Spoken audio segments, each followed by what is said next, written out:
you click this video to finally understand the BSAA, the Bioterrorism Security Assessment Alliance that was founded by Chris Redfield and Jill Valentine after Raccoon City, that became the world's primary defense against biological threats, and that eventually turned into the very thing it was created to destroy.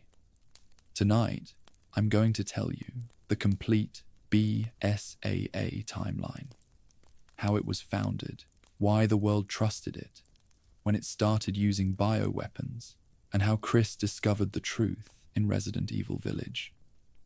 If you enjoy this, please consider liking and subscribing. It tells me you'd like more deep dives like this.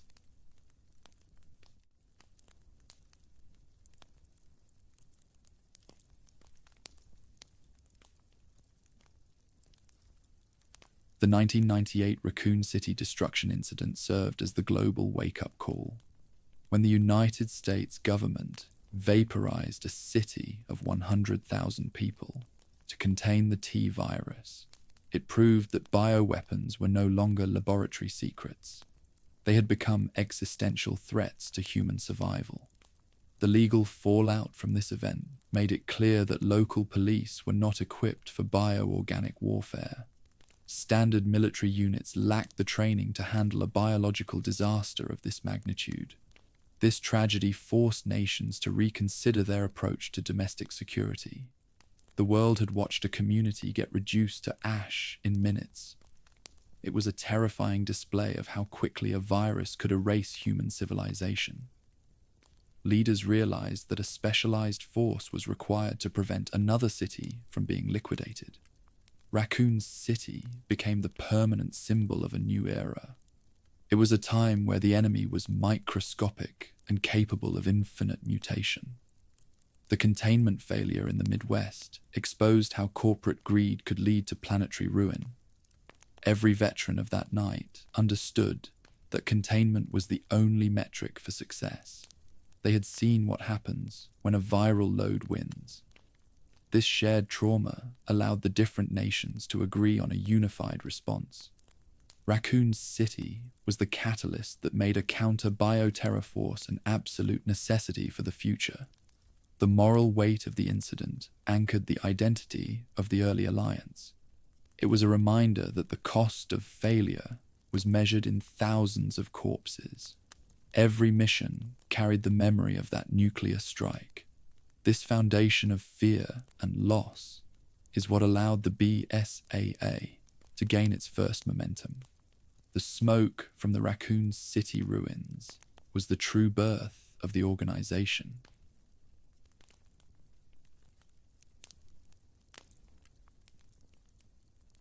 Following the 2003 Raccoon trials, Umbrella Pharmaceuticals officially went bankrupt. However, their biological assets did not just vanish into thin air. Many disgruntled employees realized the street value of the research they possessed. Panicked executives began selling viral strains to the highest bidders. They traded the T-virus and the G-virus for a chance to escape international prosecution.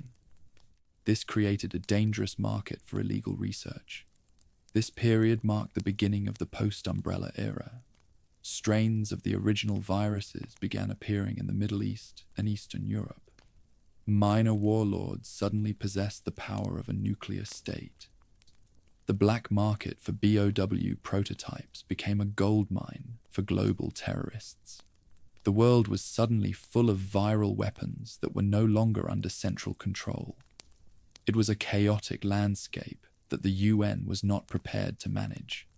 The collapse of the pharmaceutical giant meant that the monsters were now everywhere. Prototype weapons were being auctioned off in secret facilities. Research once guarded by a multi-billion-dollar company was in the hands of criminals. This proliferation made the threat of an outbreak a daily reality. The legacy of Spencer and Marcus had been scattered to the wind. It was a biological wildfire that threatened to consume every stable continent. Umbrella's death was in many ways more dangerous than its life. The company at least tried to keep its secrets hidden for the sake of profit.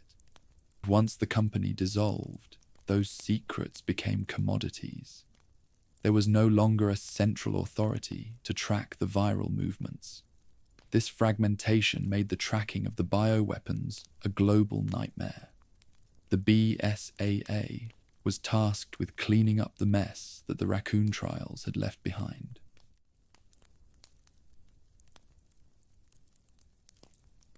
The precursor organization that was already fighting the problem.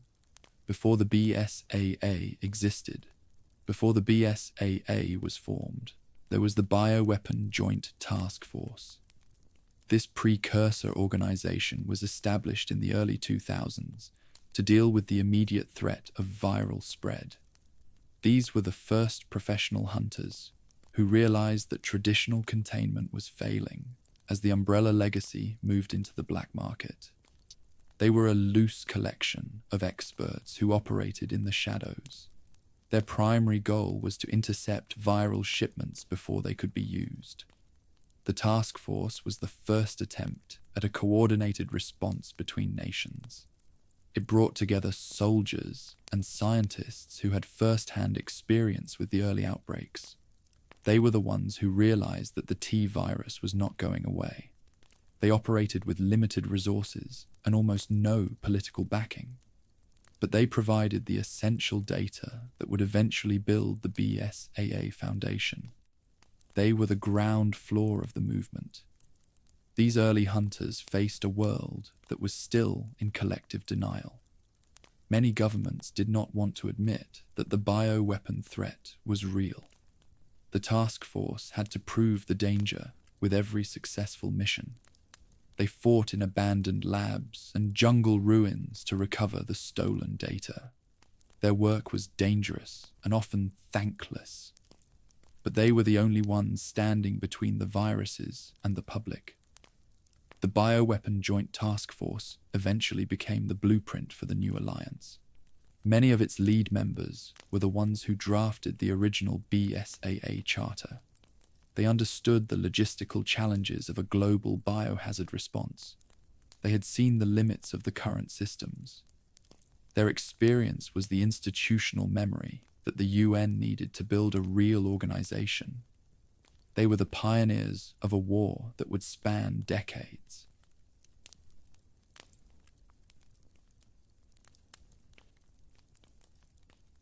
The Federation of Pharmaceutical Companies, often called the GPC, funded the BSAA as a massive PR move. These companies had been implicated in Umbrella's research for years.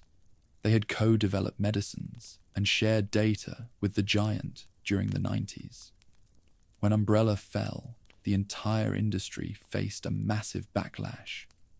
The public was ready to blame every drug company for the Raccoon City incident.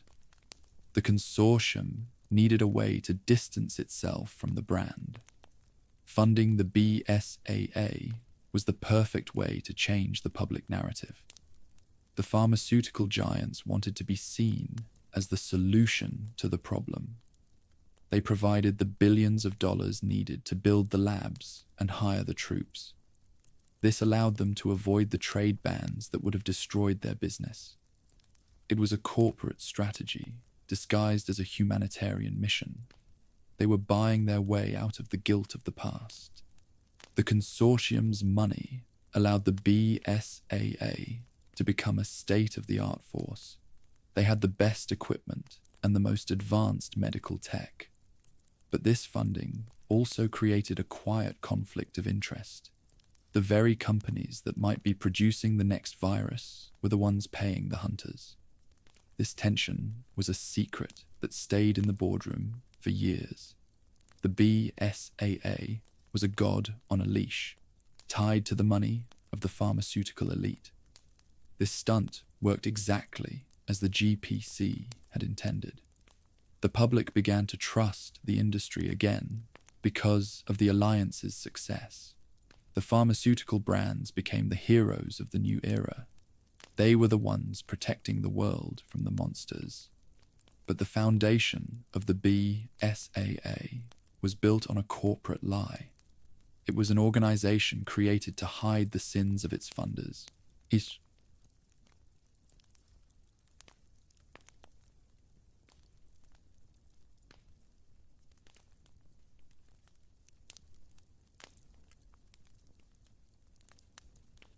The BSAA began its official operations with exactly 11 founding members. These individuals were known as the Original 11. They were selected because of their first-hand experience in high-level biohazard zones. They were a mix of tacticians and scientists who had survived the early years of the war.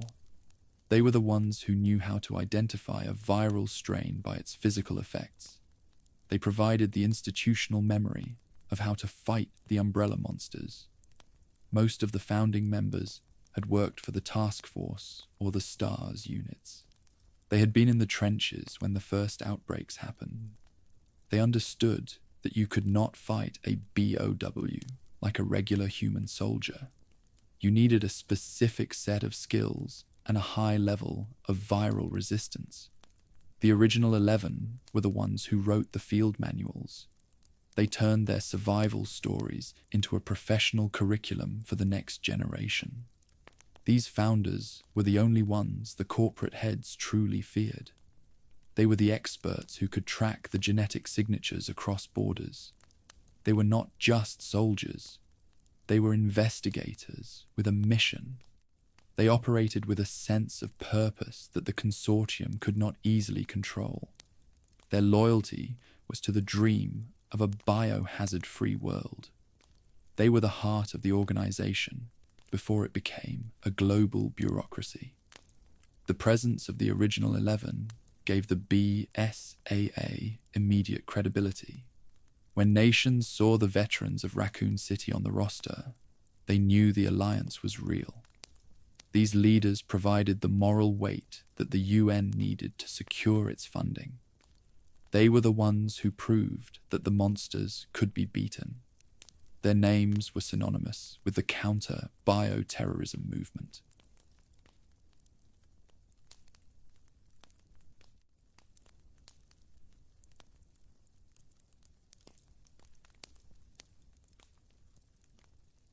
As survivors of the Arklay Mansion and Raccoon City, Chris Redfield and Jill Valentine were the core. They were more than just experienced soldiers for the new organization. They were the moral compass that guided the mission. They had faced the tyrant and the nemesis and lived to tell the story. This experience made them the perfect faces for the BSAA to show the public.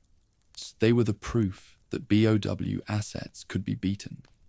Chris and Jill brought a level of dedication that was unmatched in the alliance. They were not there for the paycheck or the corporate glory. They were driven by a personal need to finish the war that started in '98. They had lost friends and family to the umbrella research. This loss gave them a grit that defined the early culture of the BSAA. They were the ones who pushed for the most dangerous missions in the heart of the infection. Their partnership was the most valuable asset the organization possessed. They worked with a level of trust that only comes from surviving a literal hell. They knew each other's tactical moves and mental states without saying a word. This synergy was the blueprint for the team structure used by all regional branches. They were the examples that every new recruit was told to follow. They represented the best of the STARS legacy, reborn in a global force. The UN and the Pharmaceutical Consortium used Chris and Jill as a political shield. If a mission went wrong, the presence of the two legends made it easier to explain. They were the heroes that the world needed to believe in. But for Chris and Jill, the BSAA was just a tool to find the people responsible for the horror. They were hunters first and mascots second. They ensured that the alliance stayed focused on the viruses and not the politics.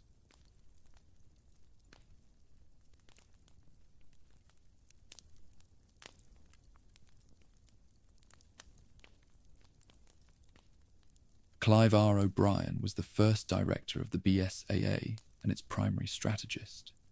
He was a shrewd leader who hid a sharp mind behind a scruffy appearance. He did not look like a high-level commander of an international force, but he was the one who managed the logistics and the politics that allowed the alliance to grow. He was responsible for turning a loose collection of experts into a functional paramilitary force. He personally recruited the early roster and navigated the politics of the GPC. O'Brien understood that the BSAA needed to be more than just a private army. He wanted to build an institution that could survive the fall of any single leader. He focused on the creation of the regional branches and the scientific labs. He was the one who balanced the needs of the UN with the demands of the pharmaceutical funders. His leadership was a quiet force that kept the organization from collapsing. He was the architect of the Alliance's global reach. His relationship with the original 11 was based on mutual respect. He knew that he could not tell Chris or Jill how to fight a B.O.W. He focused on giving them the resources and the authority they needed to do the job. He was the one who fought the legal battles in the UN to grant them border crossing rights. He worked in the background, making the deals that kept the missions legal. He was the man who turned a PR stunt into a professional police force. O'Brien's scruffy look was a calculated part of his management style. He wanted his enemies and his corporate sponsors to underestimate him. While they were focused on his appearance, he was already 3 steps ahead in his tactical planning. He was a master of the long game. This intelligence is what allowed the BSAA to survive its first 5 years. He was the first director because he was the only one who could handle the darkness of the job.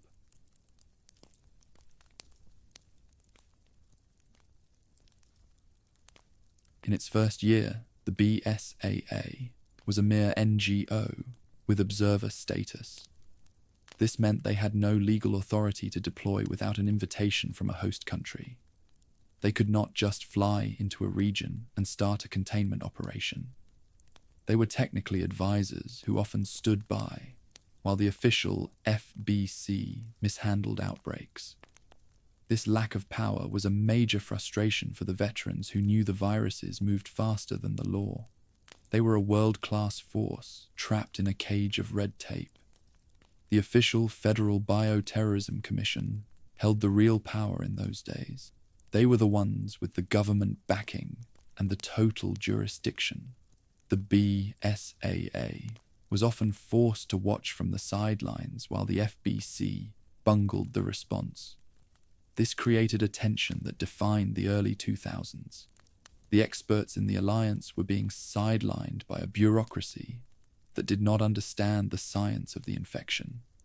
It was a dangerous period where the virus was winning because of the paperwork. The NGO status also meant that the BSAA was entirely dependent on private donations. They had the money from the consortium, but they lacked the legal protection of a government body.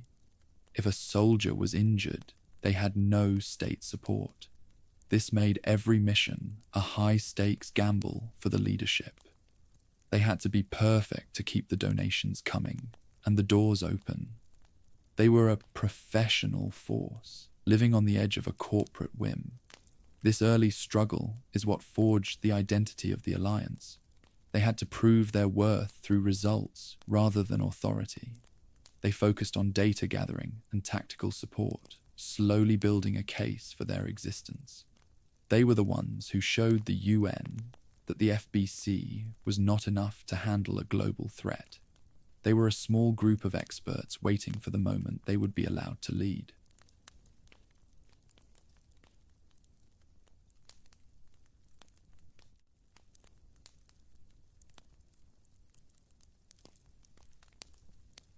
The BSAA was forced to watch from the sidelines. During the Terragrigia panic of 2004, the BSAA faced its first major test. This was a massive bioterror attack on a floating city in the Mediterranean. The terrorist group Il Veltro unleashed the T-Abyss virus, turning the sustainable paradise into a graveyard.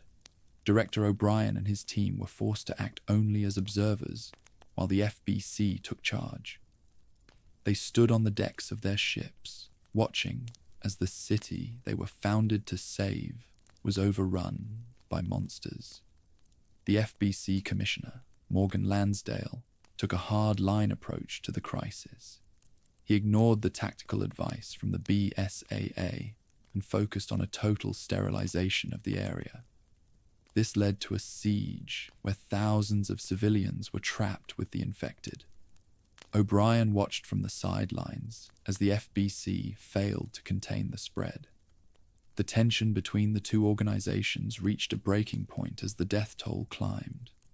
It was a failure of containment on a global scale. The incident ended when the solar satellite was used to destroy the city. This move incinerated the floating metropolis, ending the infection, but killing everyone left inside.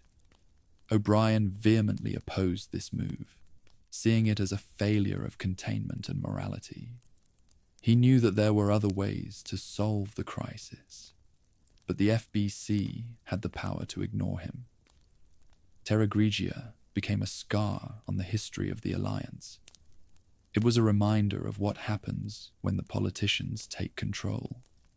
The fallout from Terragrigia proved that the current system was a disaster. The destruction of an entire city by its own protectors was a global scandal. The BSAA used this failure to argue for more authority and a better way to manage the outbreaks. They were the ones who took the data from the ruins and proved that the FBC had made a mistake. Terragrigia was the turning point that allowed the Alliance to finally step out of the shadow. The maritime crisis of 2005 began with a shadow. Director O'Brien realized that the Federal Bioterrorism Commission was hiding a dark secret regarding the Terragrigia incident. He knew that Commissioner Lansdale had a connection to the terrorist group known as Il Veltro. To expose this link, O'Brien orchestrated a risky false flag operation. He leaked information suggesting that the terrorists had returned to unleash the T-Abyss virus on the world's oceans. This move was designed to force Lansdale into a panic and reveal his true motives. The T-Abyss virus was a terrifying evolution of the progenitor legacy. It combined viral material with deep-sea organisms to create monsters that could thrive in high-pressure environments. O'Brien used the threat of this infection to draw the FBC into a trap. He sent Chris Redfield and Jill Valentine to investigate the Queen Zenobia, a luxury liner that had become a floating laboratory. This mission was the first time the Alliance faced a tactical threat that could compromise the global food chain. Lansdale fell for the trick perfectly.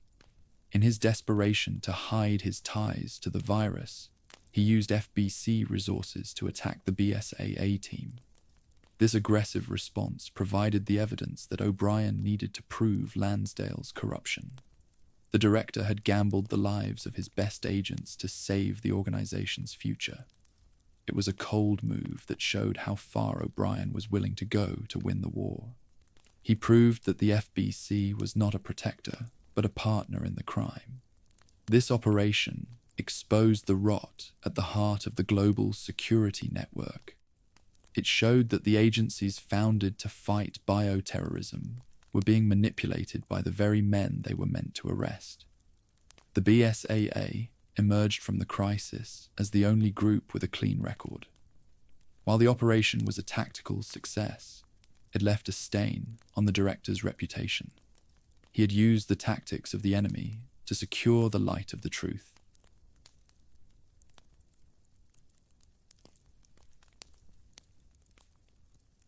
The events on the Queen Zenobia were the final straw for the international community. The discovery of a viral laboratory on a passenger ship horrified the public. It proved that the oceans were no longer safe from the Umbrella legacy. Jill and Chris fought through a nightmare of mutated sea creatures to secure the data. Their survival was a testament to the training of the original 11. They proved that the Alliance could handle a maritime disaster that the FBC was intentionally ignoring. The evidence recovered from the ship was undeniable. It linked Commissioner Lansdale directly to the development of the T-Abyss virus. This revelation led to the immediate dissolution of the Federal Bioterrorism Commission. The government realized that they had been funding a criminal enterprise. The FBC assets, including its labs and its budget, were frozen.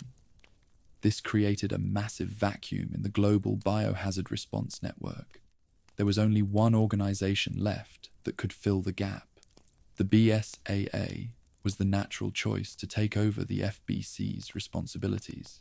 They had the expertise and the moral authority that the public demanded, and they absorbed the surviving FBC agents and took control of their local facilities.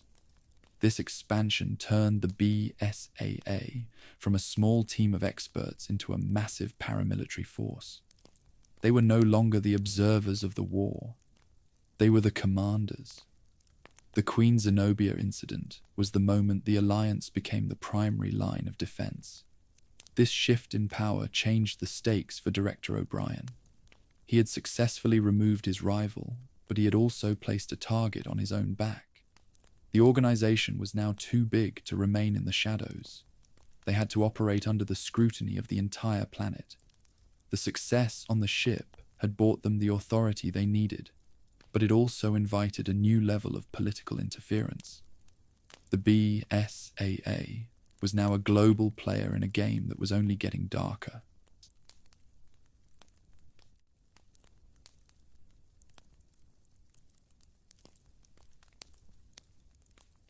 When the organization got legal authority to operate across member states. In late 2005, the United Nations officially sponsored the BSAA. This was the most significant legal turning point in the organization's history. They were no longer a private NGO dependent on invitations. They were granted the authority to cross borders and conduct independent investigations. This meant they could deploy teams into any member state at the first sign of a viral threat. They had become an intergovernmental police force with a global mandate. This sponsorship brought a massive influx of government funding. The Alliance was able to build state-of-the-art headquarters in 8 different regions. They hired thousands of new soldiers and scientists, expanding their reach into every corner of the world. The UN backing gave them a level of legitimacy that the Pharmaceutical Consortium could never provide. They were the official hunters of the international community. Their missions were now backed by the weight of global law. The legal authority allowed the BSAA to take a proactive approach to bioterrorism. They began tracking viral shipments before they reached the black market. They established the regional branches to ensure a rapid response to local outbreaks. This structure made the Alliance the most efficient security force on the planet. They were the ones who set the standards for biohazard containment. Every nation now looked to the BSAA for protection from the umbrella ghost. However, this transition also introduced a new layer of bureaucracy. The Alliance was now answerable to the UN Security Council. Every deployment required a report, and every mission was subject to political review. This transparency was a double-edged sword for the veterans. While they had the resources they needed, they lost the flexibility they once possessed. The BSAA was a professional machine, but it was now a part of the very system it was meant to monitor.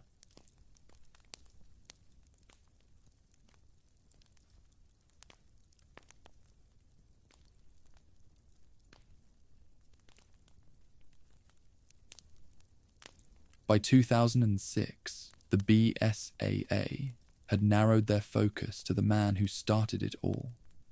Oswell Spencer was the final target of the Umbrella era. The Alliance wanted to arrest him and put him on trial for the Raccoon City incident. They believed that his testimony would expose the entire network of corporate corruption. Chris Redfield and Jill Valentine were selected for the mission because of their personal history with the founder. They were sent to a remote estate in Europe to bring the architect to justice. When they arrived at the Spencer estate, they found a scene of total slaughter. The security guards were dead, and the grand halls were silent. They pushed into the inner sanctum, expecting a final confrontation with the old man. Instead, they found Spencer murdered in his wheelchair. He was a frail corpse at the feet of Wesker. The man who had built Umbrella had been killed by his own creation. The arrest mission had instantly turned into a fight for survival. The battle with Wesker was a complete disaster for the Alliance. Despite their training, Chris and Jill were physically outmatched by Wesker's superhuman speed. He moved like a shadow, striking with a force that the human body could not withstand. The estate became a tomb for the original dream of the BSAA. They had come to end the past, but they were being consumed by it. Wesker was the living proof that the progenitor legacy was still alive and hungry. The confrontation ended in a moment of absolute desperation. As Wesker prepared to deliver a lethal blow to Chris, Jill intervened. She tackled Wesker through a reinforced window, plunging both of them into the chasm below the estate. Chris was left alone in the ruins of the mission. The BSAA had failed to capture Spencer, and they had lost one of their founding members in the process. It was a crushing defeat that would haunt the organization for years.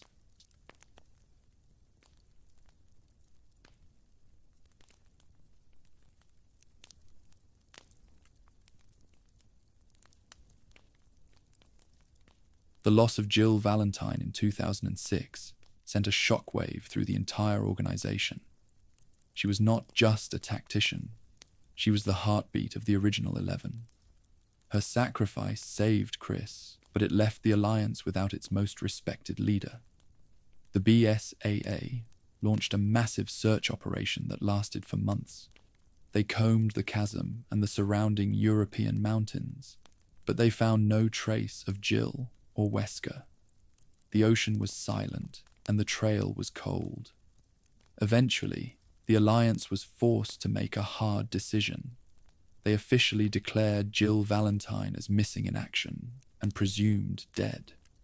This announcement was a devastating blow to the morale of the regional branches. Jill was the proof that the Star's legacy could endure. Her empty chair at the headquarters was a constant reminder of the cost of the war. The organization moved forward, but it did so with a heavy heart and a missing piece. For Chris Redfield, the death of his partner was a psychological breaking point. He became obsessed with the mission, burying his grief under a layer of cold aggression. He took the most dangerous assignments, pushing his body and his team to the absolute limit. He refused to believe that Jill was gone, even as the official files were closed. This obsession turned Chris into a relentless predator. He was no longer fighting for the UN. He was fighting to fill the void Jill had left behind. The BSAA leadership watched with concern as their top agent became increasingly erratic. Chris was the face of the organization, but he was becoming a liability. He ignored the political red tape and focused entirely on the destruction of every viral threat he could find. He wanted to burn the world of bioweapons until there was nothing left to kill. This intensity defined the next 3 years of the Alliance's history. They were led by a man who was fueled by a ghost. The search for Jill had exhausted the Alliance's resources and its patience. The UN wanted the organization to move past the Spencer estate and focus on the rising threat of the black market. They saw Jill's death as a closed chapter in the Umbrella story, but for the veterans, the chapter would never be closed until they had a body. This tension between the bureaucracy and the soldiers created a rift that would never fully heal. The BSAA was growing in power, but it was losing its soul. Chris's behavior during this period set a dangerous precedent for the regional branches. He proved that an agent could ignore the rules if they got results. This rogue mentality began to spread through the elite units. They saw Chris as a hero who was above the law. The Alliance was becoming a force of individuals rather than an institution of rules. The loss of Jill had removed the only person who could have kept Chris grounded, leaving the BSAA to follow a path of increasing violence. The tragedy of the Spencer mission was that it proved the Alliance was still vulnerable. They had all the funding and the authority of the UN, but they could still be broken by a single man. Wesker had exposed the limits of their power. The death of a founder was a reminder that no amount of technology could replace the humans at the core. The BSAA was a professional machine, but it was a machine that was beginning to crack under the weight of its own losses.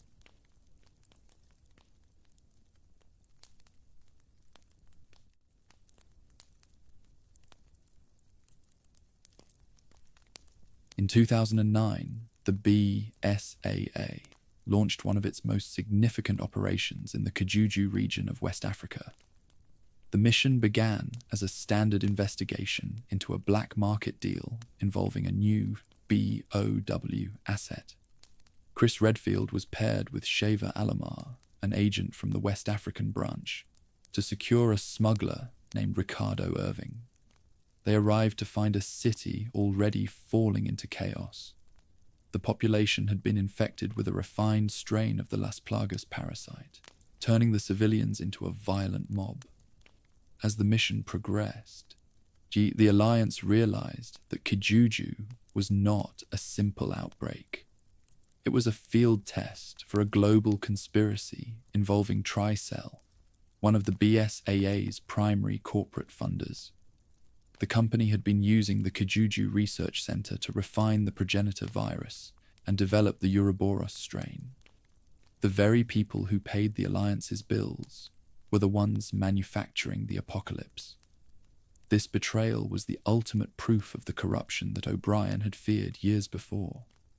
The discovery of a brainwashed Jill Valentine at the heart of the facility was the final shock for Chris. Wesker had used Jill as a test subject, keeping her under his control with a chemical device.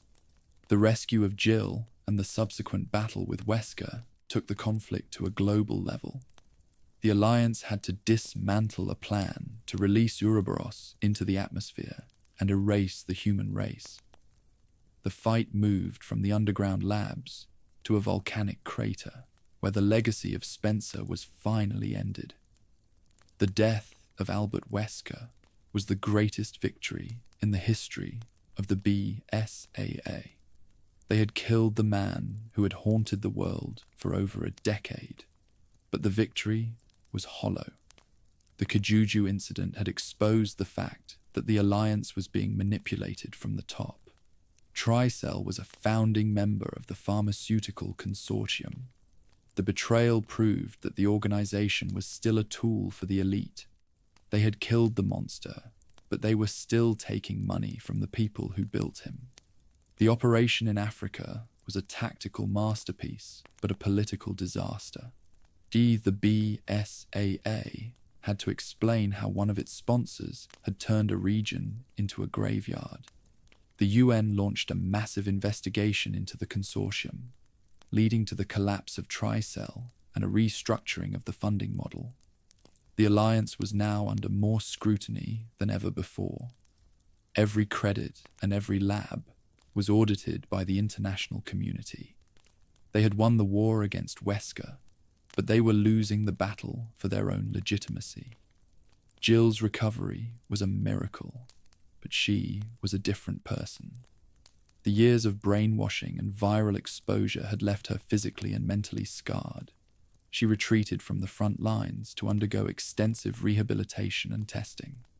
The original 11 were reunited, but they were no longer the same heroes who had started the journey.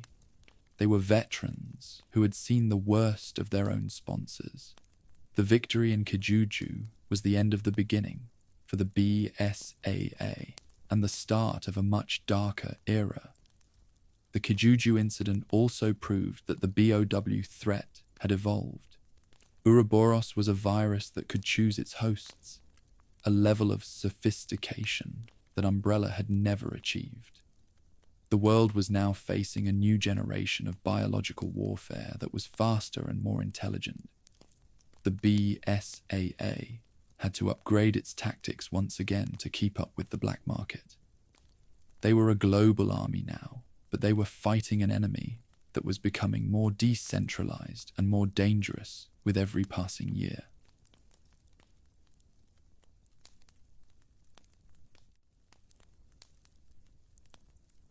What the Kijuju incident meant for the BSAA's place in the world. The aftermath of the Kijuju operation solidified the BSAA's position as the world's primary security force. With Wesker gone and Tricell dissolved, the Alliance was seen as the only organization capable of preventing a global reset. The recovery of Jill Valentine was a major PR victory, showing that the heroes of the past could still be saved. The UN increased the Alliance's budget and expanded its jurisdiction once again. They were the masters of the post-Wesker world, a force that was now too big to fail. However, the death of Wesker created a power vacuum in the biological black market. Without a central figure to control the research, viral strains began to spread even faster. Small groups and rogue researchers began to develop their own versions of the T-virus and the Las Plagas. The BSAA found itself fighting a war on 1,000 different fronts. They were no longer hunting a single man, they were hunting a global industry.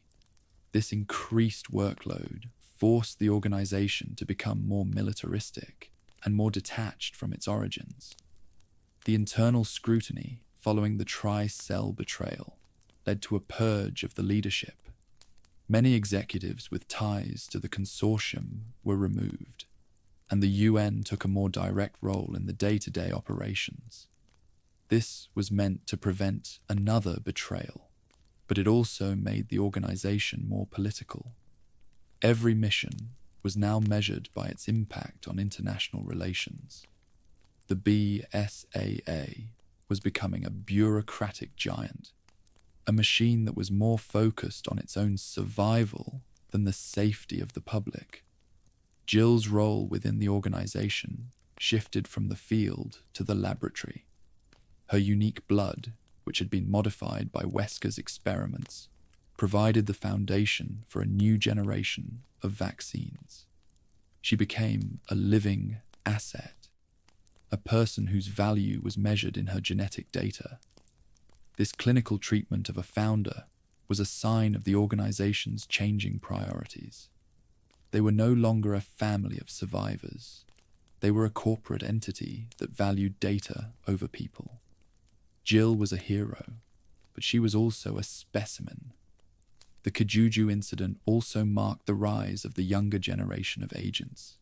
Soldiers like Sheva Alomar and Josh Stone proved that the Alliance did not just depend on the STARS veterans. This new blood was more disciplined and more comfortable with the paramilitary structure of the BSAA. They did not have the emotional baggage of the Raccoon City incident. To them, the B.O.W assets were just tactical targets, not personal demons. This shift in mindset made the organization more efficient, but it also made it colder. Chris Redfield remained the face of the Alliance, but he was becoming a mythic figure. He was the man who killed Wesker, a title that carried a level of weight that no human should have to bear. He was promoted to a high-level commander, overseeing the operations of the North American branch. But he was still the same hunter who had stood in the Spencer estate. He could not stop fighting because he knew that the war was far from over. He was a god in a uniform, a man who was already looking for the next monster. The final lesson of Kijuju was that the virus always finds a way.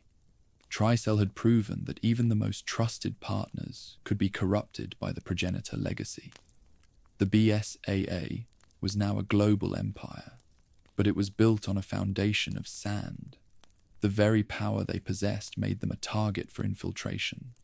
They were the most efficient organization in history, but they were also the most vulnerable. The world was safe for now, but the seeds of the next disaster were already being planted in the silos of the regional branches.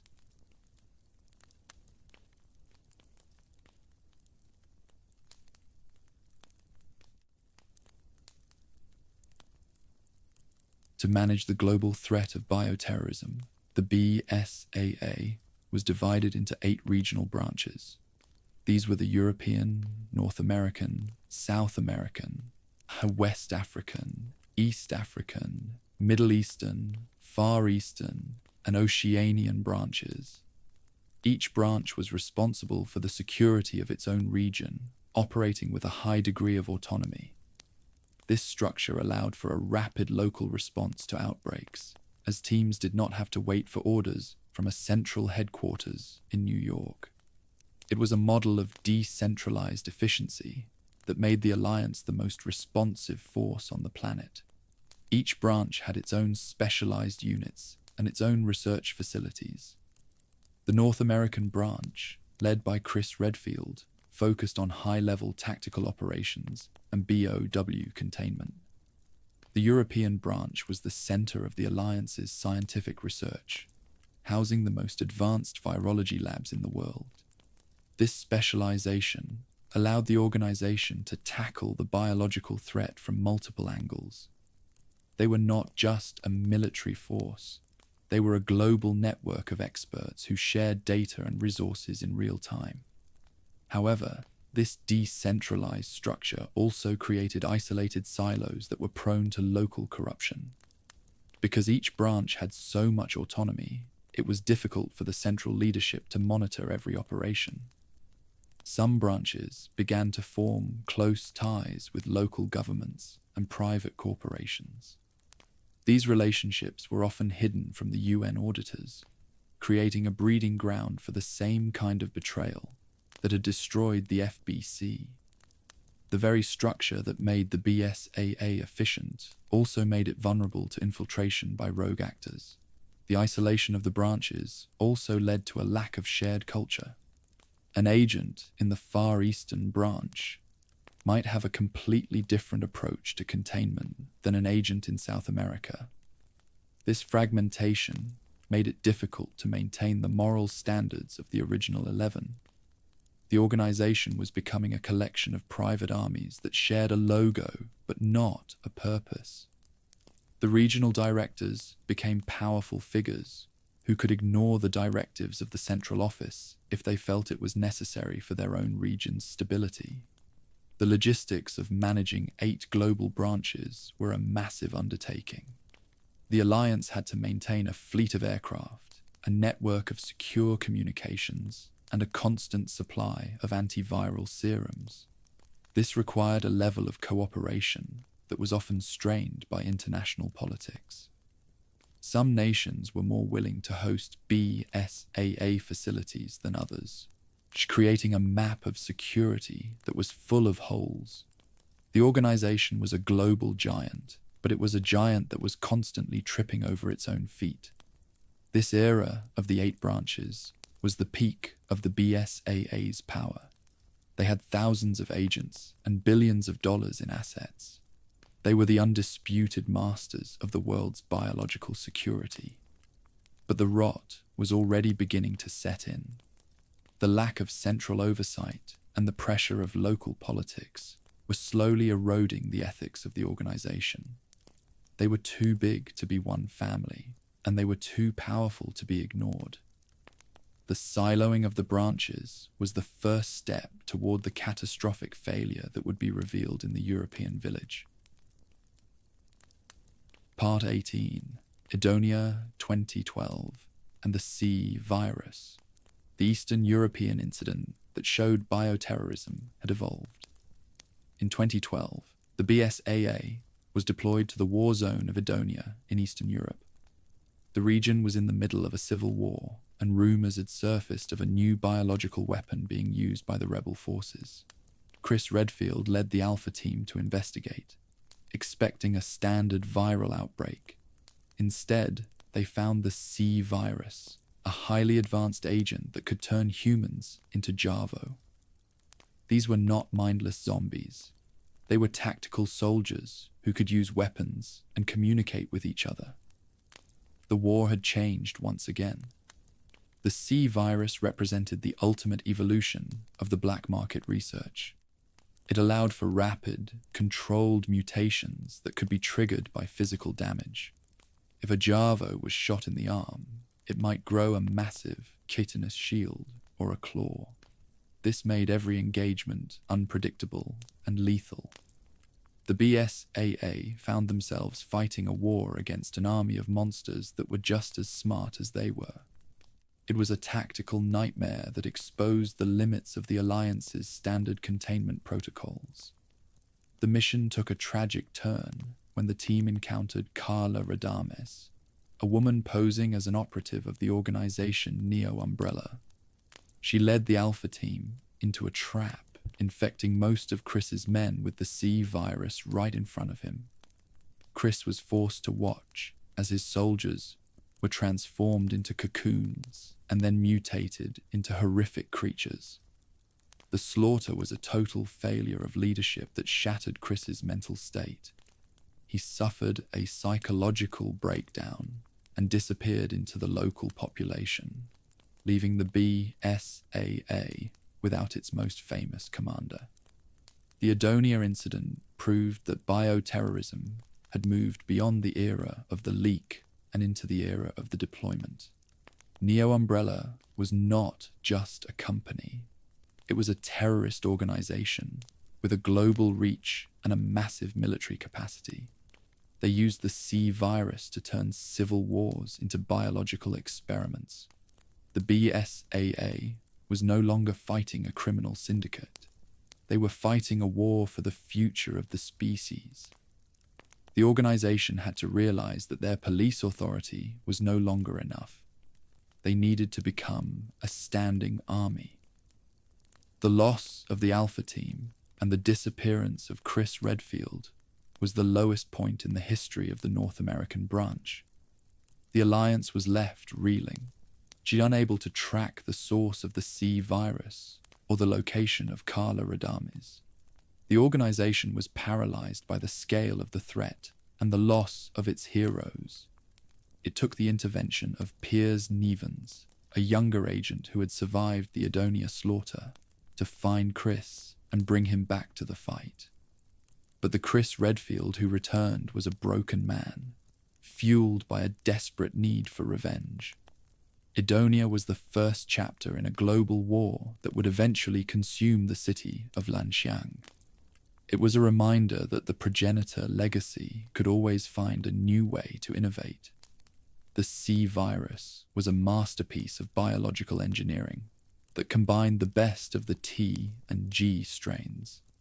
The BSAA had to evolve or die, and the cost of that evolution was measured in the lives of their best soldiers. The organization was being pushed to its absolute limit, a pressure that would eventually lead to the dark choices of the 2020s.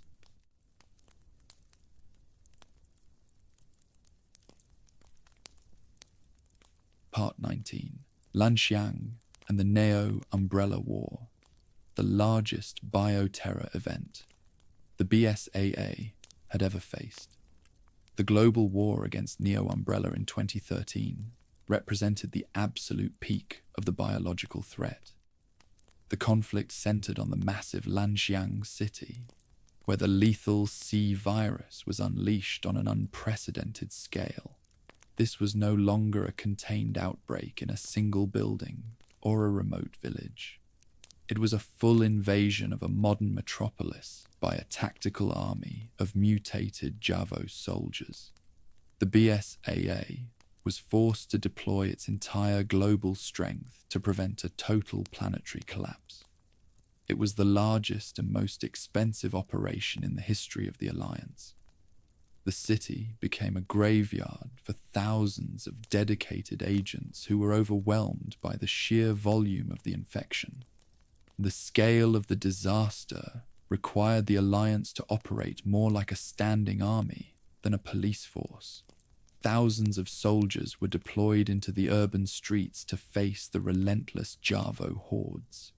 These creatures were a nightmare because they could use standard weapons and communicate with tactical precision. The environment became a meat grinder for the regional branches, specifically the North American and Far Eastern units. The BSAA suffered massive casualties as they struggled to contain the fast mutating threats. Every block was a battleground where the rules of engagement no longer applied. The organization was being stretched to a point where its original mandate was beginning to dissolve. Neo Umbrella utilized a series of high-altitude missiles to spread the C-virus across the dense neighborhoods. These missiles were launched from a stolen aircraft carrier, turning entire districts into blue cocoons within minutes. The BSAA had to witness the sudden transformation of a civilian population into a biological army. This event forced the leadership to realize that the old methods of containment were obsolete. They were no longer fighting for the truth. They were fighting for the survival of the human species. The pressure of the war was beginning to change the internal culture of the organization. They began to prioritize military victory over the safety of the individual host. The final stage of the conflict involved the containment of the HAOS project.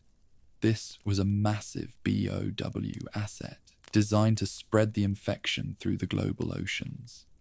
Chris Redfield and his partner, Piers Nivens, fought this creature in a race against a ticking clock. The mission resulted in the tragic sacrifice of Piers, a young hero who represented the future of the Alliance. His death was a personal blow to Chris and a tactical loss for the North American branch. It was a reminder that the cost of fighting a global war was the destruction of the next generation. The HAOS creature was a biological proof that the virus could now target the entire planet at once. The Lanchiang incident left the BSAA physically and mentally exhausted. They had saved the world, but they had lost their best leaders and their moral innocence. The public began to question the efficiency of an organization that allowed a city of millions to be infected so quickly. The Alliance was no longer seen as the perfect protector. They were a battered army that was barely holding the line against a tide of mutation. This period of doubt is where the seeds of the modern corruption began to take hold in the regional headquarters. The directors realized that they needed more power to prevent another Lanchiang, even if that power came from a dark source. The war against Neo Umbrella proved that the viral threat was becoming more organized and more powerful. The C-virus was a masterpiece of biological engineering that the Alliance was barely able to stop. The leadership realized that they needed fewer restrictions to win the next conflict. This shift in mindset moved the organization away from the transparency of the UN. They began to conduct secret experiments to find a way to control the mutations they were fighting. The BSAA was a machine of war that was starting to rust from the inside. They had won the battle in China, but they had lost the war for their own soul. Part 20. Jake Muller and the Vaccine. The decision to keep Wesker's son's identity secret and why. During the Lanchiang crisis, the BSAA discovered a unique individual named Jake Muller.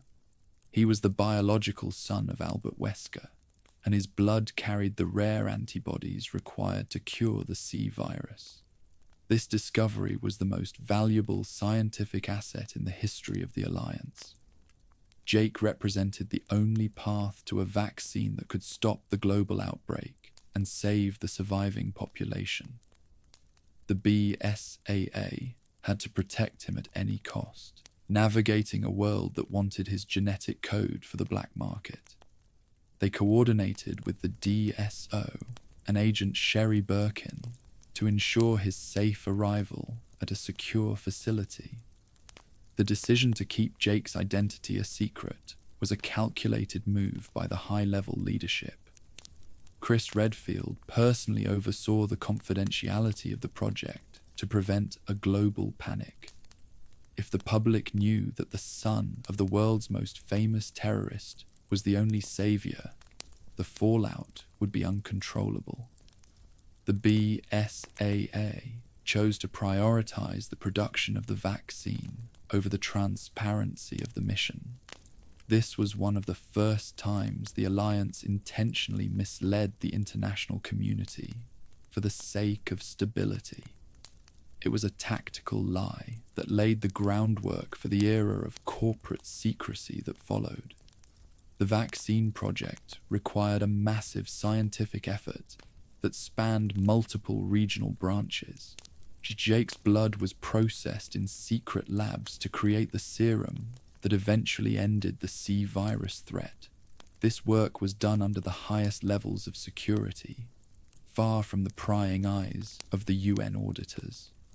The success of the vaccine solidified the BSAA's power, but it also proved that they could operate in total secrecy. They had a secret asset that they could use as a political lever in the post-war world. The vaccine was a triumph of science, but the project was a failure of institutional honesty. The relationship between Chris and Jake was defined by a shared legacy of violence. Chris had killed Jake's father in Africa, a reality that created a deep tension between the two men. But they were forced to work together for the sake of the species.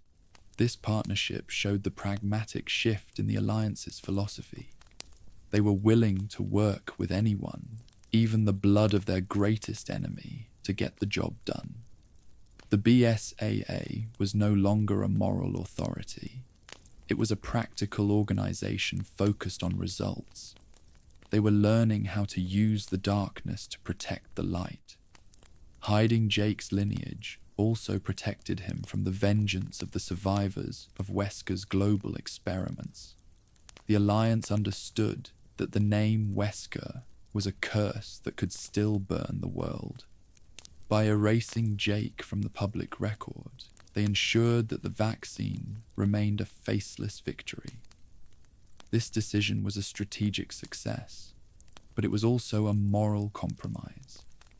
It was a sign that the BSAA was becoming more comfortable with the management of the truth. They were the architects of a secret peace that depended on the suppression of the facts. The legacy of the Jake Muller project remained a classified file for years. It proved that the Alliance was capable of keeping a global secret if it served the immediate mission. This capability was a dangerous tool in the hands of the regional directors. They saw that they could manipulate the narrative of an outbreak to suit their own political goals. The vaccine was a gift to the world, but the secrecy was a poison for the organization. The BSAA was learning how to lie to the people it was protecting, a habit that would eventually lead to the B.O.W soldiers of the future. Part 21, The Baker House Incident, 2017, Blue Umbrella, The Connections, and the BSAA's Expanding Enemies. The 2017 Dulvey incident in Louisiana introduced a new and complicated player to the biological war. The BSAA was forced to collaborate with a reformed entity known as Blue Umbrella. This new organization claimed to be dedicated to cleaning up the legacy of the original company. Chris Redfield led the operation to investigate the Baker House and capture the biological asset known as Eveline. It was a mission that brought the Alliance into direct conflict with a syndicate called the Connections. The team had to navigate a swamp infested with a fungal organism called the mold. The cooperation with Blue Umbrella was a source of deep suspicion for the BSAA veterans. Chris did not trust the company that wore the logo of the Arclay mansion, even if the colour had changed. He saw the collaboration as a political necessity that compromised the Alliance's independence. The mission in the swamp proved that the biological threat was becoming more domestic and more hidden. The mold was a new type of infection that the regional branches were not prepared to handle. The E-series asset showed a level of psychological control that the T-virus never achieved. The Connections represented a new breed of enemy for the organization. They were a decentralized syndicate that operated through shell companies and hidden labs. They did not want to rule the world. They wanted to profit from the viral market. This made them difficult to track and even more difficult to arrest. The BSAA found itself fighting a shadow that had no central headquarters. The war was no longer about stopping a single man like Wesker. It was about dismantling a global business model that utilized children as living weapons. During the Baker House mission, Chris realized that the BSAA leadership was stalling the investigation into the syndicate. There were too many layers of red tape preventing a full operation against the European headquarters of the group. This internal friction was the first visible sign of the rot within the Alliance. Chris began to sense that his own organization was being influenced by the very interests he was hunting. The heroes were being held back by their own administrative handlers. The BSAA was becoming a shield for the criminals rather than a sword for the innocent. The Dulvey incident ended with the containment of the mold, but the questions remained unanswered. The Alliance had secured the area, but they had failed to dismantle the network behind the infection. The Connections were still active. Blue Umbrella was gaining more influence within the UN. The BSAA was becoming a fragmented organization, split between the soldiers in the field and the politicians in the office. The war for the future was being lost in the fine print of the corporate contracts. Chris Redfield was the only one who seemed to see the coming storm. This period of the expanding enemies forced the BSAA to become more secretive. They began conducting off-the-books operations to bypass the political obstacles. Chris Redfield started building his own team of loyalists who shared his distrust of the official channels. They were a splinter cell growing inside the Alliance, a group that was prepared to go rogue to find the truth.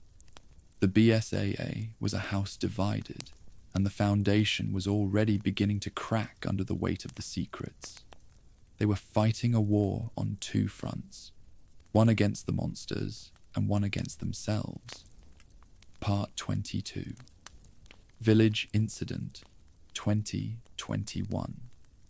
What Chris's team found in Eastern Europe and what it should have been impossible for them to do. The 2021 village incident in Eastern Europe was the final breaking point for the Alliance. Mother Miranda had unleashed the megamycete, an ancient fungal organism that was the precursor to the mold.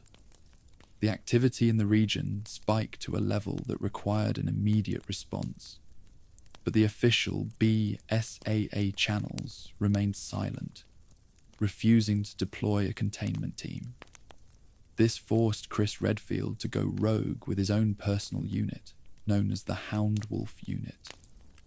They entered the village to rescue Rose Winters and end the threat of the Black God. The Houndwolf Unit operated with a level of efficiency that was impossible for a regular BSAA squad. They used classified equipment and high-level intelligence to infiltrate the village and neutralize the Lords. They were a surgical strike team that ignored the rules of jurisdiction and sovereignty.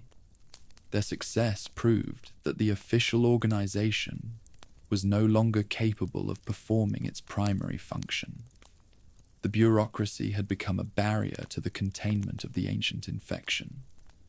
Chris was no longer acting as a commander. He was acting as a vigilante within his own army. While Chris was fighting Miranda's lords, he noticed a disturbing presence in the village. A standard BSAA transport arrived during the final stages of the battle, carrying an official squad. These were not observers or advisors. They were a combat unit deployed by the European headquarters. But they were not there to help the civilians. They were there to secure the biological assets for the organization's private research. The BSAA was treating the village as a resource to be harvested rather than a disaster to be sanitized. It was a cold display of corporate interest. The deployment of the official unit should have been impossible according to the Alliance's own charter. The village was a sensitive site that required a full UN vote for any intervention. The European branch had bypassed every legal safeguard to put boots on the ground. This was the proof of a total systemic failure. The regional directors were now operating as independent warlords, using the BSAA logo to mask their own private ambitions. The organization was no longer a protector. It was a predator. They were stealing the legacy of Mother Miranda to build their own gods. Chris's team witnessed the official soldiers performing tasks that were completely unethical. They were ignoring the survivors and focusing entirely on the recovery of the fungal samples and the Cardu parasites. This clinical indifference was a reflection of the change in the BSAA culture. They were following the orders of a leadership that valued the data over the lives of the people. The village incident was a mirror that showed the Alliance exactly what it had become. It was a mirror that Chris Redfield was prepared to shatter with a physical strike. The recovery of the fallen BSAA soldier at the end of the incident provided the final piece of the puzzle. The body was a physical record of the organization's betrayal. It showed that the Alliance was no longer human in more ways than one. The village was the graveyard of the BSAA's reputation and its mission. The organization that began as a dream of a safe world had died in the snow of Eastern Europe. It was time for the veterans to take the war to the European headquarters and end the cycle. Part 23. The BSAA soldier with the B.O.W. The moment the organization Chris built was confirmed to have turned the recovery of the body of a fallen BSAA soldier in 2021 was the most shocking moment in the history of the Alliance. When the Houndwolf unit examined the remains, they expected to find a human who had died in the line of duty. Instead, they discovered a mechanical horror. The soldier was not a person, but an unmanned B.O.W. asset dressed in the Alliance uniform. It was an organic machine built for combat, a biological weapon that was being used as a standard soldier. The face was a mask of artificial skin. The existence of this creature proved that the BSAA had crossed a line from which there was no return. They were now manufacturing the very monsters they were founded to destroy. This was a direct violation of the original charter and every moral standard of the original 11. The organization was using cloned soldiers or biological enforcers to maintain its global power. They had replaced their human troops with a more efficient and more controllable product. The betrayal was total and undeniable. The organization had become the industry's most efficient producer of viral warfare. Using a B.O.W. as a soldier allowed the regional branches to deploy without the risk of human casualties. This made the wars more acceptable to the public and the UN. If a soldier died, there was no family to notify and no political fallout. It was a cold, industrial solution to the problem of bioterrorism. The BSAA had become a factory for a new kind of warfare. They were no longer the hunters, they were the suppliers. The monster was wearing the uniform of the hero, and the world was too blind to see it. The biological profile of the soldier indicated a level of sophistication that was beyond any black market researcher. This was an asset built with the massive resources of a global superpower.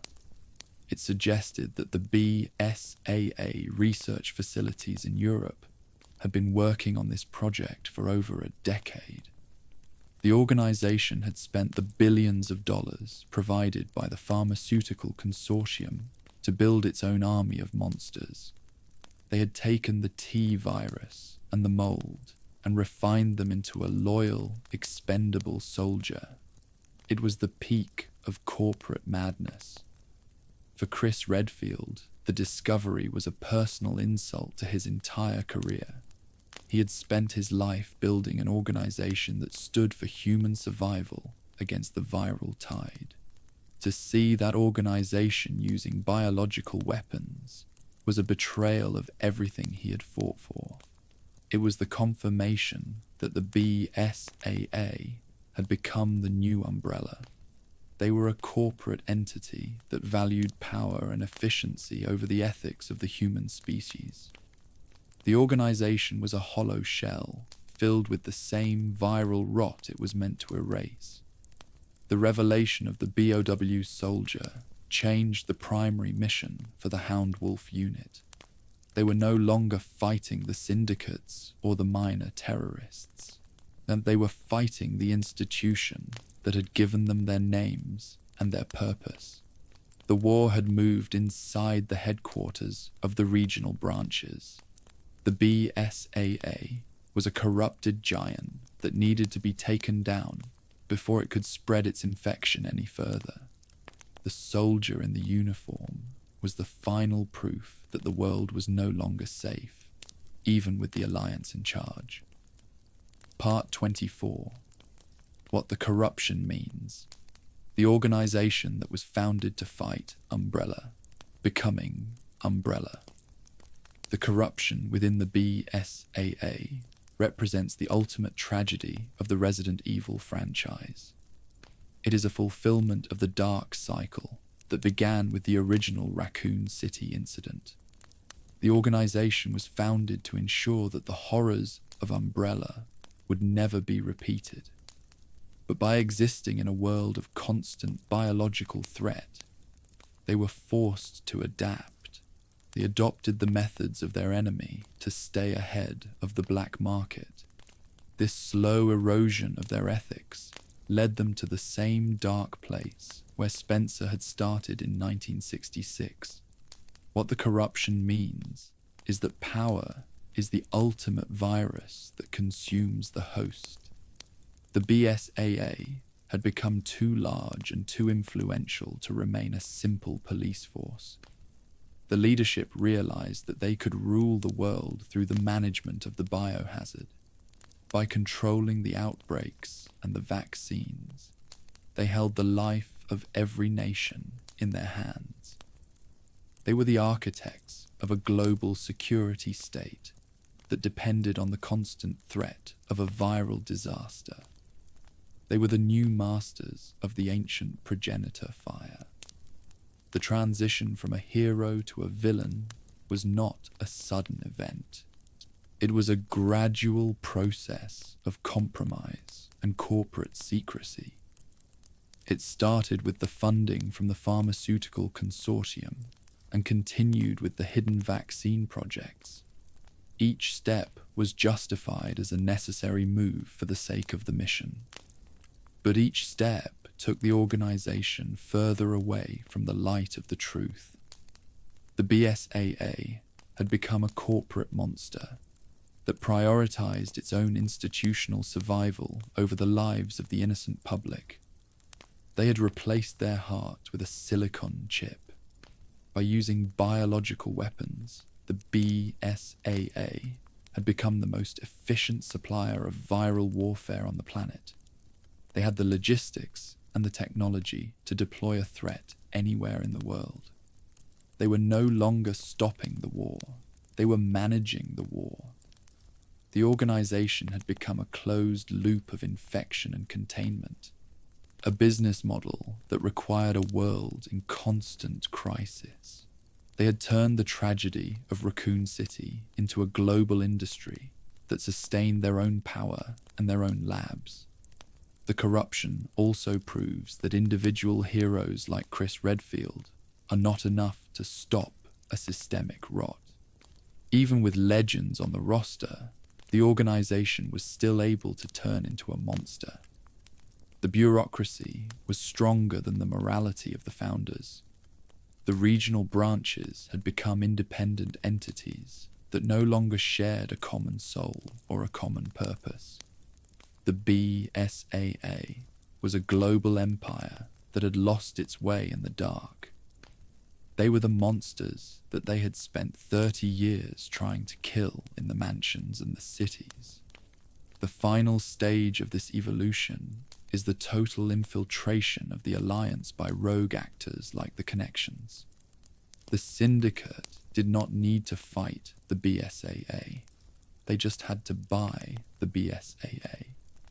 By placing their own people in the regional headquarters, they turned the organization into their private security force.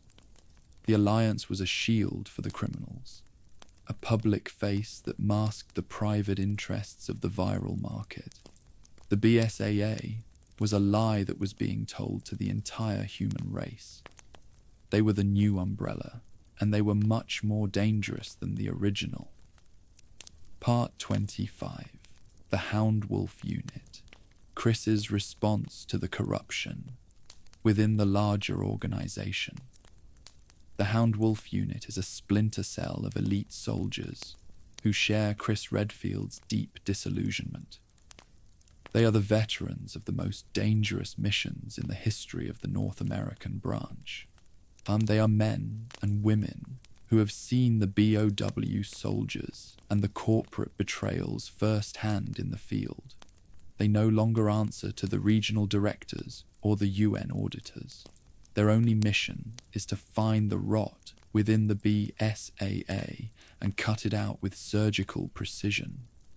They are a rogue unit operating in the shadows of the organization they once served.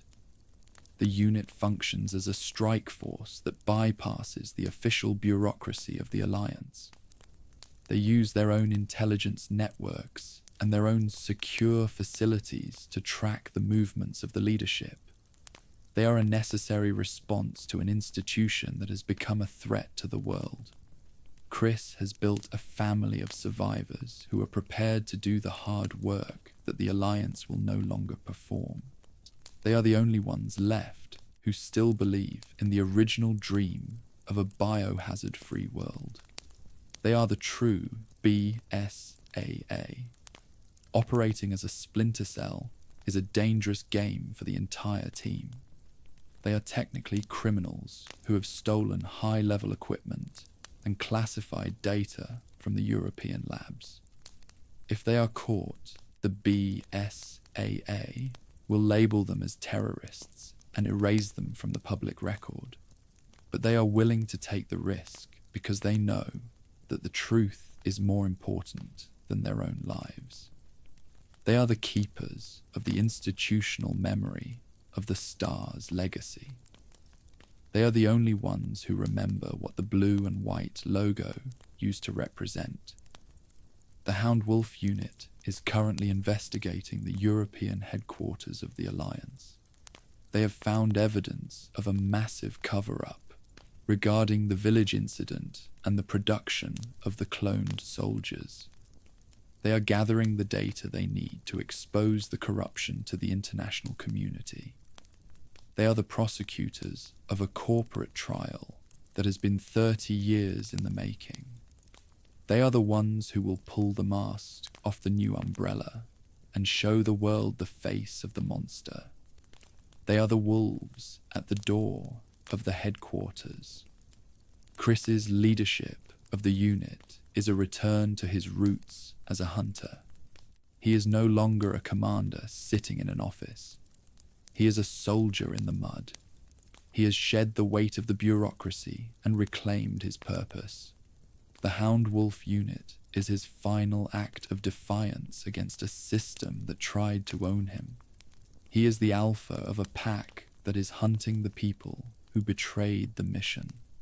The war is now personal, and the target is the very organization that Chris helped to build with Jill and O'Brien. The unit represents the hope that a few good people can still make a difference. In a world of corporate monsters and viral nightmares, they are the human element that refuses to be erased.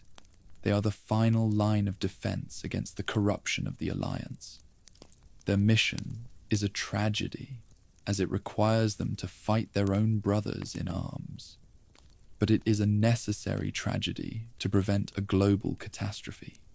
The Houndwolf unit is the soul of the BSAA, living in a separate body, waiting for the right moment to strike. Part 26, the BSAA in RE9. The organization's position after everything that has happened by 2026. The BSAA is an organization under siege from within. The revelation of the B.O.W. soldiers and the rogue operations of the Houndwolf unit have created a global scandal. The UN has launched a series of emergency audits, and many nations are threatening to withdraw their sponsorship. The Alliance is a giant that is beginning to stumble, its secrets spilling out into the public view. The leadership in Europe is in a state of panic, trying to secure their assets before the system collapses. They are a cornered animal that is becoming more dangerous. The organization is now split into two warring factions. On one side are the regional directors who want to maintain their power through the use of biological weapons. On the other side are the rank and file soldiers who are horrified by the corruption of their own mission. The BSAA is a civil war waiting to happen, a house that is burning from the inside. The tension between the ethics of the past and the pragmatism of the present has reached a breaking point. The organization is a shell of its former self, waiting for a final blow. Chris Redfield and the Houndwolf unit are headed to the European headquarters for a final confrontation. They have the data they need to dismantle the leadership and expose the infiltration of the connections. This mission is the climax of the BSAA timeline, a battle for the very soul of the counter-bioterrorism movement. The outcome will decide whether the world is protected by an institution of rules or a syndicate of monsters. The headquarters is the final fortress of the new umbrella, and it is guarded by the best B.O.W. assets money can buy. The status of the BSAA in 2026 is a record of total failure, and they have all the money and the technology in the world, but they have lost the trust of the public. They are seen as a dangerous and unstable force that is just as lethal as the viruses they fight. The Alliance is a reminder that you cannot build a safe world on a foundation of secrets and betrayal. The organization is a legacy of the progenitor discovery that has finally reached its logical conclusion. The end is near for the corrupted giant. The survivors, like Jill Valentine and Barry Burton, are watching from the sidelines, waiting to see if their friend can finish the job. They represent the original dream that has been so badly corrupted by the years of war.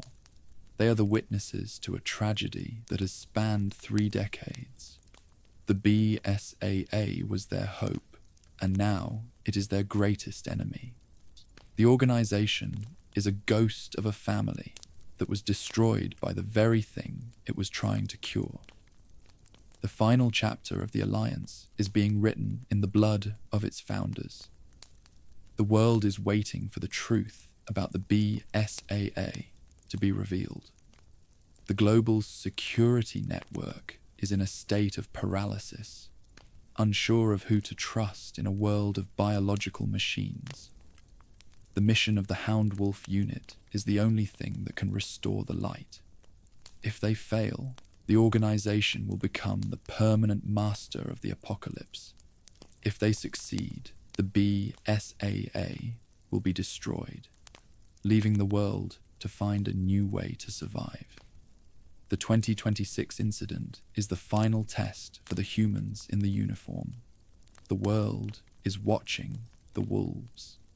Part 27. What the BSAA represents in the franchise. The idea that fighting monsters long enough changes what you are. The BSAA represents the ultimate moral warning of the Resident Evil franchise. It is a grim reminder of the Nietzsche warning. He who fights monsters should see to it that he himself does not become a monster. The organization began as a noble dream of a biohazard-free world, built by the survivors of the greatest tragedy in human history. But the constant exposure to the viral load and the corporate pressure changed them. They became the very thing they were founded to erase. The BSAA is the story of a hero who lived long enough to become the villain. It is the tragedy of institutional rot. The tragedy of the Alliance is that the corruption was almost inevitable in a world of greed. Just in a world where the enemy has no ethics, an organization of rules is at a constant disadvantage. The BSAA had to become more efficient and more aggressive to keep up with the black market. This requirement for power created a vacuum where the corporate interests could take hold. The organization was a victim of its own success, a giant that grew so large it could no longer see its own feet. The BSAA is a cautionary tale about the price of security in the modern age. The organization also represents the institutionalization of the biological horror. It shows that the threat is not just a scientific problem, but a political and economic one. The monsters are a commodity that sustains a multi-billion-dollar security industry. The BSAA was the heart of that industry, a company that profited from the very crisis it was meant to stop. This commercialization of the apocalypse is the true horror of the modern era. The world is a laboratory where the experiments are funded by the people who provide the expensive cure. They are the masters of the chaos. Chris Redfield is the physical record of this institutional tragedy. He is a man who has spent 30 years in a uniform, fighting a war that never ends. He has watched his friends die and his organization turn, and he is still standing in the mud. He represents the resilience of the human spirit, but he also represents the damage that the war causes. He is a hunter who has become a myth, a man who is more at home in a war zone than a home. He is the soul of the BSAA, trying to survive the body that has become a monster. The final legacy of the BSAA is a world that is permanently changed by the progenitor discovery. The organization proved that the prehistoric fire could be managed, but only at a cost that is too high to pay. They left behind a global network of viral warfare and a public that is living in a state of constant fear. They were the architects of a peace that was built on a foundation of corpses. The BSAA is the record of a global failure, a story of an ambition that was too big for the humans who carried the weight. The organization that began in the smoke of Raccoon City has reached its final hour. They have become the industry's most efficient supplier of biological horror, a new umbrella that operates under the light of the UN. The war for the future is now a war against the past. The BSAA is the final boss of the Resident Evil story, a hero that has been consumed by the very darkness it was trying to light.